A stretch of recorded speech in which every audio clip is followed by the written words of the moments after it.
কাৰ্বি আংলঙৰ পাহাৰত সাজু আমাৰ সৰু এটি পজা আছেনে তাতে মোলে পাৰি ৰখা মৰমৰে দলিচা লৈ যা মেজুৰ পিনি পেকক তুমি বাৰু পিন্ধিবানে যদি আমাৰে হৰলঙে বাতিও বানে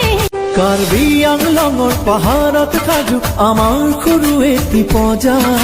আছেনে তাতে মোলে পাৰি ৰখা মৰমৰে দলিচা লৈ যা মেজুৰ পিনি পেকক তুমি বাৰু পিন্ধিবানে যদি আমাৰে হৰলঙে বাতিও বানে কাৰ্বি আংলঙৰ পাহাৰত সাজু আমাৰ সৰু এটি পজা আছেনে তাতে মোলে পাৰি ৰখা মৰমৰে দলিচা লৈ যা মেজুৰ পিনি পেকক তুমি বাৰু পিন্ধিবানে যদি আমাৰে হৰলঙে বাতিও বানে কাৰ্বি আংলঙৰ পাহাৰত সাজু আমাৰ সৰু এটি পজা